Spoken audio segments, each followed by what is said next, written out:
Саякаттоо үчүн эң кооптуу өлкөлөр 2020-жылы олуттуу өзгөрүүлөр болуп, көптөгөн саякатчылардын пландарын өзгөрттү. Дүйнө жүзү боюнча тездик менен жайылып жаткан коронавирустук инфекциядан улам көптөгөн адамдар пландаштырылган туристтик маршруттарды жокко чыгарууга туура келди. Бирок бир катар себептерден улам тигил же бул өлкөгө баруудан баш тартууга себеп болгон башка көптөгөн жагымсыз факторлор, негиздер бар.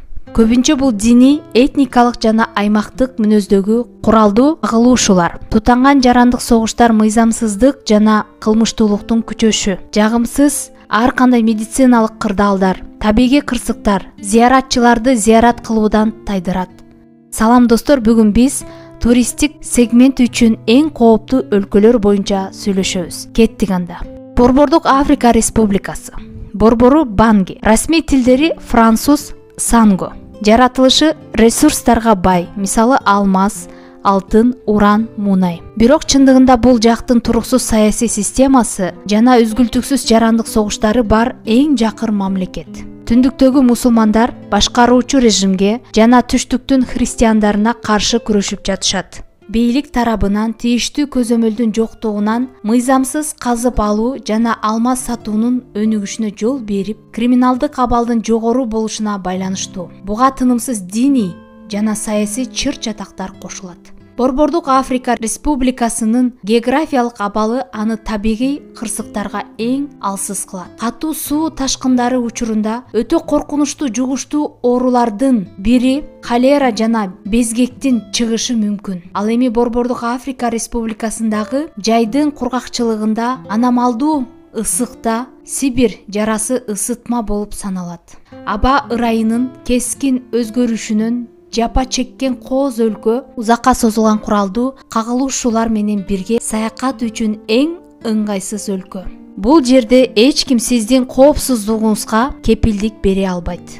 Андан кийинки Конго Республикасы. Борбору Браззавиль. Расмий тилдери француз, китабу лингала. Көп улуттуу африкалык мамлекетте 60 этникалык топтун өкүлдөрү жашайт. Жумушсуздуктан жапа чеккен калктын басымдуу бөлүгү жакырчылыкта, ачкачылыкта күн кечирүүдө. Бул жерде медицина өнүкпөй, дарыгерлер бул жакта жетишсиз. Бул жашоонун төмөнкү узактыгына алып келет. Калктын өлүмүнүн негизги себеби СПИД, кургак учук жана безгек болуп саналат. Бул өлкөгө барганда чет элдиктер сары безгекке каршы эмдөөдөн өтүшү керек. Бул жерде дарыгерлер көптөн бери бул коркунучтуу оору менен күрөшүп келишет. Холера жана безгек эпидемиялары да тез-тез чыгып турат. Тынымсыз саясий жана этникалык чыр-чатактар экономиканы алсыратып, Африканын коррупциялашкан өкмөттөрү бар эң көйгөйлүү өлкөлөрүнүн биринде туризмдин өнүгүшүнө тоскоол болду. Андан кийинки Афганистан. Борбору Кабул. Расмий тилдери Дари Пушту. Уланып жаткан жарандык согуштар жана жергиликтүү стратегиялык жолдорду көзөмөлдөөнү каалагандардын тынымсыз басып кириши ооган экономикасына чоң зыян келтирди. Аймактын 1/3 бөлүгүн ультра консервативдүү талиптер мусулман кыймылынын согушкерлери басып алган. Террордук чабуулдардын саны тынымсыз өсүүдө. Аскердик техникалык кандуу окуяларды эске салып, өлкөнүн бардык аймактарында чачырап турат. Өзүнө гана таянып көнүп калган жарандарды бийлик коргой албай жатат. Өлкөнүн бир нече ондогон жылдар бою сакталып келе жаткан туруксуз абалы бейпил жашоого үмүтү дээрлик мүмкүн эмес кылып койду. Өлкөнүн бир нече ондогон жылдар бою сакталып келе жаткан туруксуз абалы бейпил жашоого мүмкүн эместиги билинип турат. Калктын этникалык көп түрдүүлүгү өлкөнүн кайгылуу тарыхынан кабар берет. Көптөгөн тургундар жакырчылыктын чегинде. Оганстан опиумди алдыңкы өндүрүүчүсү жана банги заттарды экспорттоо боюнча дүйнөлүк лидер. Татаал шарттарды кеме жүрүүгө мүмкүн болбогон тайыз дарыялар, темир жолдордун жоктугу, жайдын чыдагыс ысык жана кышы ызгар ого бетер корчутат. Андан кийинки Пакистан. Расмий тилдери урду жана англис тилдери. Пакистан сырттан караганда кооз, бирок кээде коптуу мамлекет. Узак убакыттан бери ал чыр-чатактар менен күрөшүп келет. Өлкө коңшу Индия менен аймак үчүн согуш жандардын күрөшүндө дайыма чыңалып турат. Татаал ландшафт жарым жартылай чөлдөр, тоолор жана топурактар менен капталган.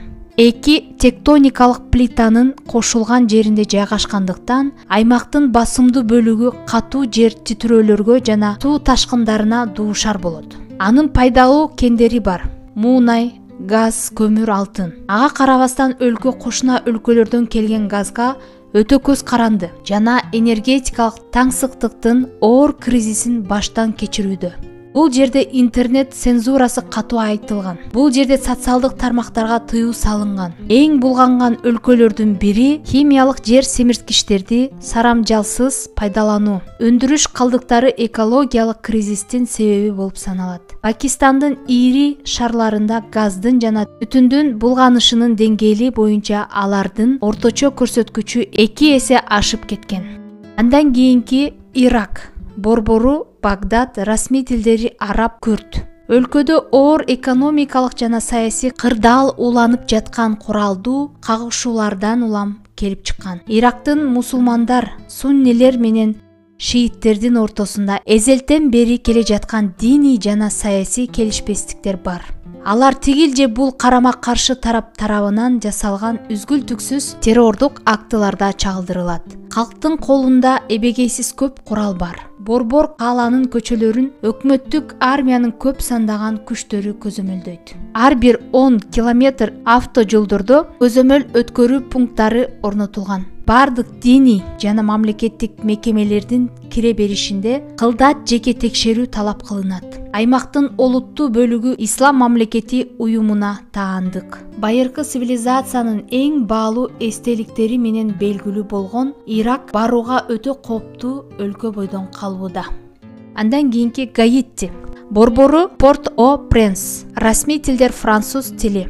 Экзотикалык тропикалык аймак, кооз, тоо пейзаждары жана серферлер менен суучулдар үчүн суу кеңдиги менен жабдылган. Бирок бул дүйнөдөгү эң жакыр мамлекет, саякат үчүн эң жакпаган мамлекеттердин бири. Жарандык согуштун чыгышы мүмкүн болгон солкулдаган саясий система жана жалпы криминалдык кырдаал коркунучтуу. Бийлик алсыз, алар куралдуу кагышуулар менен аяктаган жаратылышта болуп жаткан көйгөйлөрдү көзөмөлдөй албайт. Тийиштүү дары-дармектин жоктугунан ооруларга жана башка бардык учурларда жардам сурап, сыйкырчыларга кайрылуу салтка айланган. Жакырчылыкка дуушар болгон өлкө эң аз зыяратчылардын катарына киргени таң калыштуу эмес. Экономикалык оор абалды 2010-жылы аралдын тарыхындагы эң катуу жер титирөөлөрүнүн бири ого бетер курчуткан. Көптөгөн курмандыктар болуп, Гаитинин борборун дээрлик жер менен жексен кылып, миллиондогон адамдарды үй жайсыз калтырды. Андан кийинки Кения. Борбору Найроби. Расмий тилдер англис, сухайли тилдери. Көптөгөн түстүү гид китептери сизди Кенияга меймандостук менен чакырат.